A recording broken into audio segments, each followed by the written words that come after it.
അപ്പൊ ഞാൻ ഈ ഓറയിൽ നിന്ന് കടന്ന് നമ്മുടെ ഒരു പ്ലാസ്റ്റിക് സർജറിയിലേക്ക് പോകാം. ഒരുപക്ഷെ എനിക്കൊന്ന് ഒരാളിന്റെ സൗന്ദര്യം തീരുമാനിക്കുന്നതിലും അല്ലെങ്കിൽ ഒരു ആകാര ഭംഗിയൊക്കെ തീരുമാനിക്കുമ്പോൾ പ്ലാസ്റ്റിക് സർജറിക്ക് വലിയ റോളുള്ള ഒരു കാലമാണ്. വിപണന മൂല്യം പ്ലാസ്റ്റിക് സർജറിക്ക് കൂടിയ കാലമാണ്. സൗന്ദര്യം, ഓറ, പേഴ്സണാലിറ്റി, ഇതെല്ലാം അട്രാക്ഷനുമായിട്ട് ലിങ്ക് ചെയ്ത കാര്യങ്ങൾ. കാരണം ഞാൻ മനുഷ്യരെ അങ്ങോട്ട് മാറ്റി നിർത്തുക. ഒരു കല്ലിൽ ഒരു ശില്പി നിർമ്മിച്ച ഒരു സ്കൾപ്ചർ, അതിന് പേഴ്സണാലിറ്റി ഇല്ലല്ലോ, ഓറയും ഇല്ലല്ലോ.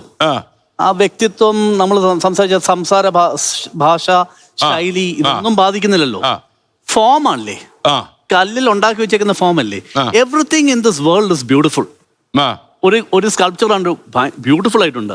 ഒരു സ്ത്രീ ആകട്ടെ, ഒരു ഫ്ലോറൻസിലെ നാഷണൽ മ്യൂസിയത്തില് ഡേവിഡ് എന്ന് 16 അടി ഉയരത്തിൽ ഒരു സ്കൾപ്ചർ ചെയ്ത് വെച്ചിട്ടുണ്ട്, Michelangelo.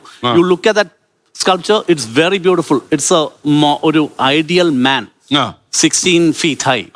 U say it's beautiful. അവന്റെ പേഴ്സണാലിറ്റി കണ്ടിട്ടാണോ ബ്യൂട്ടിഫുൾ ആയി പറഞ്ഞത്? ഓറ കണ്ടിട്ടാണോ ബ്യൂട്ടിഫുൾ പറഞ്ഞത്? അല്ല. ബ്യൂട്ടി ഇസ് എ കണക്ക്. It's a it's maths actually. Canons ആണ്, പ്രൊപ്പോർഷൻസ് ആണ്. ഫിസിക്കലി ബ്യൂട്ടി എന്ന് പറയുന്ന സാധനം proportion. And everybody is beautiful. നമുക്ക് you can get more beautiful, you improve on it, but everybody is beautiful. That's what I believe. Okay.